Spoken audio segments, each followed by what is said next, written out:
Hello, Mechwarriors. Today I'm doing a review of the Supernova A, and I call this Lerm Nova. This thing is actually a build that was given to me by one of the subscribers, which I subscribe to because that's what you do in Mechwarrior. And he came up with a really cool design using it with ATMs, as I recall, but I wanted to try it with LRMs because I kind of wanted to try this mech for a while, and I never really got around to it. So this is what I got. I got the Supernova A, and I went with a full LRM build on it, and I've tried it with ATMs, and it's absolutely not bad at all because it does have the high mounts, which is nice. So basically, if you can see it, you can shoot it. And the overall build of the mech is not terrible. It actually has decent hitboxes, and it kind of feels a little bit like the way an Annihilator does as far as gameplay goes in the hitboxes, but not quite as good, not nearly as good.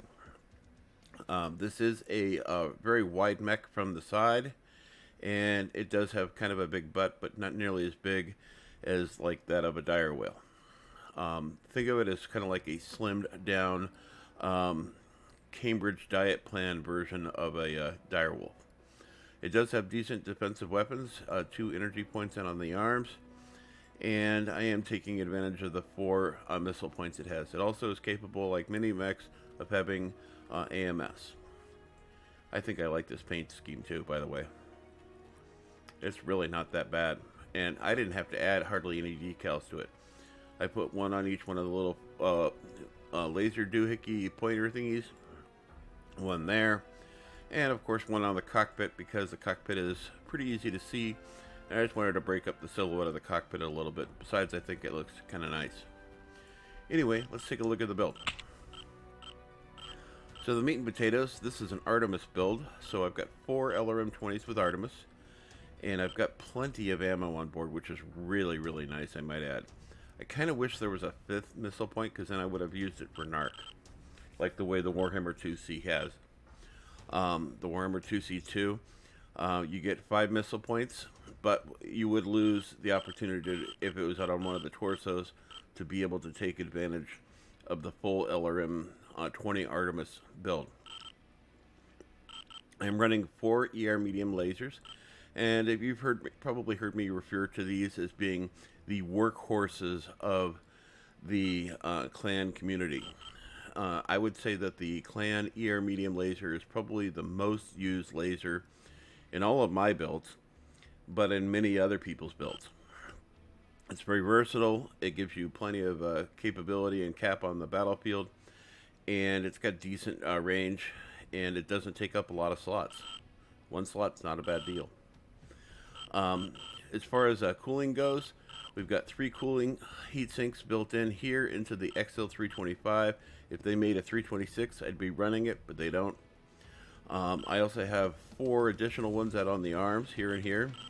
I have the Clan Active Probe, because I was really light on, I couldn't really spare an extra half a ton of ammo to go with the Active Sensor Probe, or, you know, the computer. So for ammo, I went with 6, 7, 8, and then 9 tons across the 2 of ammo for the LRM-20s. You have to realize with the LRM-20s with the Artemis, you're going to get more accurate hits on target because the Artemis gives you a tighter spread, and you get more more missiles hitting the target than missing the target. It doesn't seem like it would be a thing that you would think, hey, I have a missile lock, therefore all the missiles are going to hit the target. That is absolutely a thing. I've done a couple tutorial videos. I'll link them in the description on the difference between clan LRMs and interspear LRMs, and you can see in both that missiles do miss. So if you fire 20 missiles at the enemy team and you're shooting at a given target, some of those 20 missiles are going to miss. I found on average it's about 4 missiles on an LRM-20. So 16 missiles are pretty much guaranteed to hit the target. Sometimes you get as many as 18 or 19. I've never seen all 20 hit the target. When you watch the video closely, you'll see that one of them always misses. It's just a given. I guess if you're shooting at a dire whale and you had a good side profile, you might be able to get him all 20 missiles on target, but I've just never seen it. I did have to reduce some of the armor in the legs, but I feel 81 in the legs is pretty sufficient to get this build to work. Let's get to the meat and potatoes. So heat management is 1.3, which is really good considering I have 8 weapons that produce heat. I had to work really hard to get this build to this point here, and I did it. Firepower is given at 104. Wow. Speed is given at 58.5, which is not incredible, but it's not unexpected for an assault build. This is a 90-10 mech, so it's actually not bad.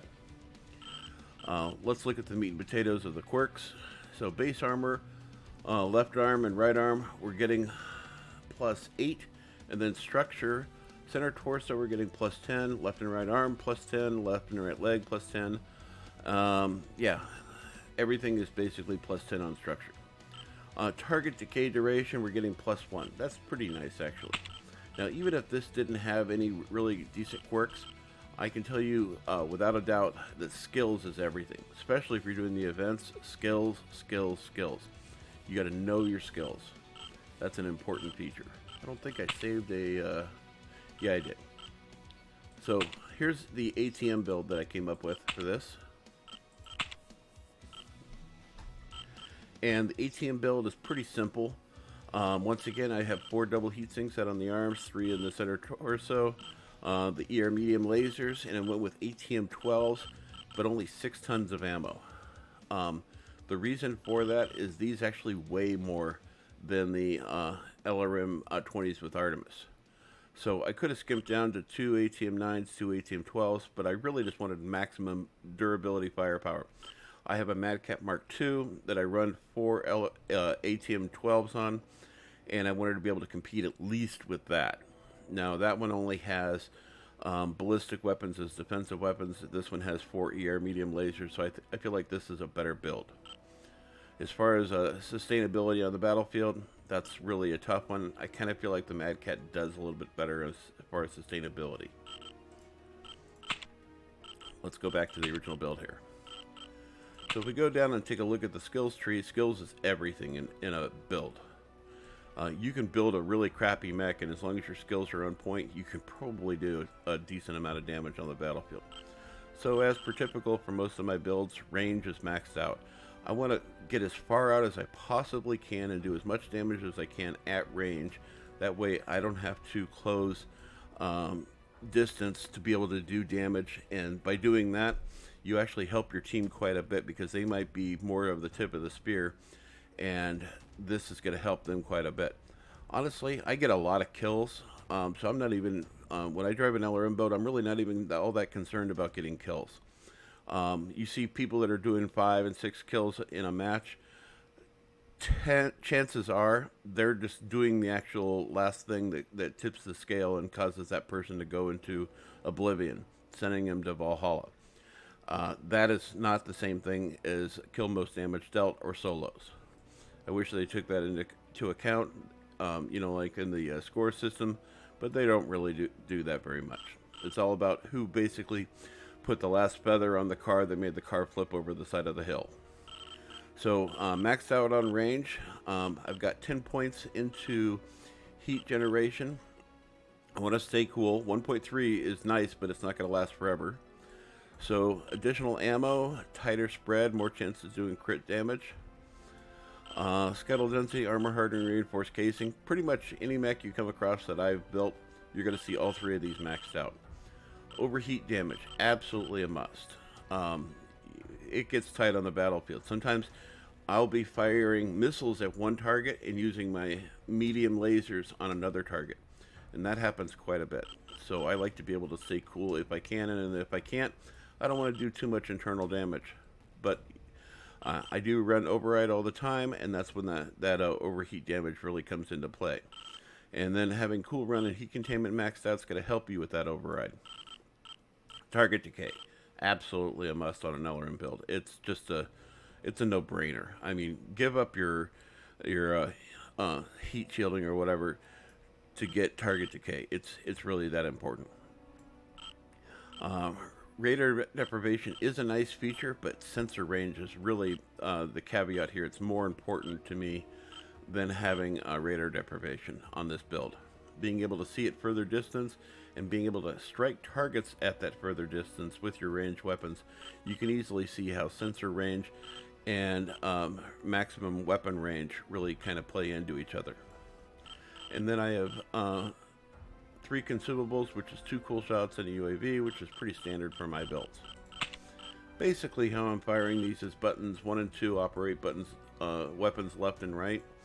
And I usually put these on chain fire, but sometimes at the beginning of a match, or if I'm out of missiles, I will just put these on alpha striking them. So firing button 1 will actually fire both lasers, and button 2 will fire both lasers. But typically I chain fire these. And I typically chain fire these as well. I've actually found on this particular build that I can fire this once, wait about 3 or 4 seconds, about 5 seconds actually, so about a second beyond what the cooldown for the missiles is. Wait another second after that, and then fire them again. It doesn't take me to overheat. It's a pretty good build, but once again, the skills tree is really going to make that possible. Anyway, I hope you give this thing a try. It actually works really well. It's actually very pleasing to drive, and whether you're driving an LRM build or an ATM build, it's really damaging on the battlefield. You're going to see that you're going to put a lot of people in chalk outlines pretty quickly. Which one is deadlier between the two? Honestly, I feel like the ATM build is more of a direct beast mode in almost any configuration. If you've seen my builds on the ex-wife, the Arctic Wolves, you can see how those things just absolutely strip armor and put people in chalk outlines pretty quickly. And ATMs is absolutely like that. Think of ATMs as kind of like a guided ballistic LBX. That's how I see them.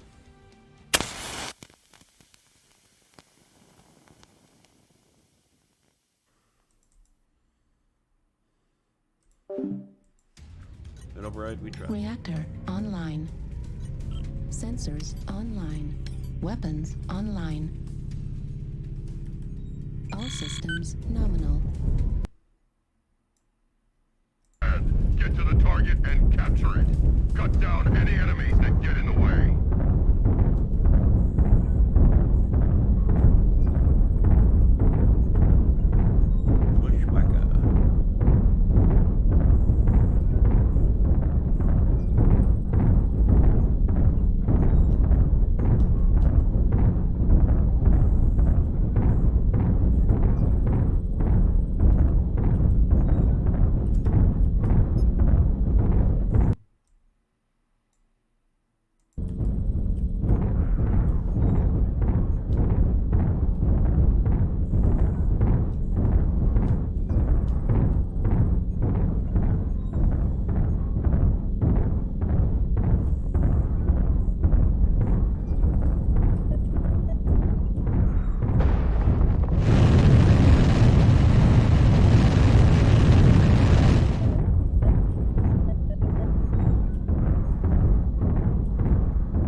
going one shot.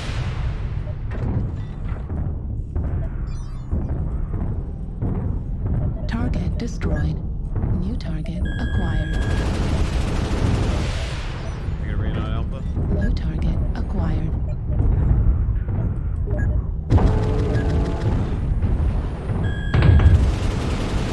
Foxtrot, secondary, open for learns. Yep. Making a rain on it. Oh, he's torn up. Target spotted. I just cut Target. him down. Target spotted. Oh, I gotta save him. Target acquired. Well, next target. Spotted. Ammo critical. Target destroyed. Bravo 4 contacts. New target acquired. We have the circle.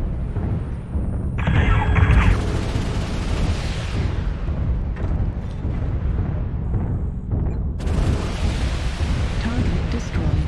Oh, I just fired. New target acquired. Fire on Alpha. Making a rain on Alpha.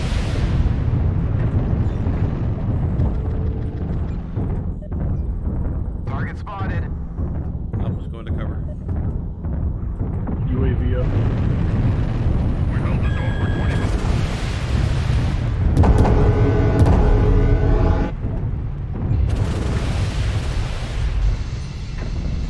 New Target target spotted. acquired. Halfway there. Target destroyed.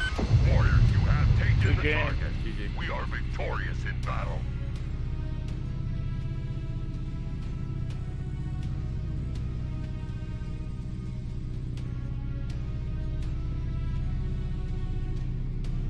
Not a bad match.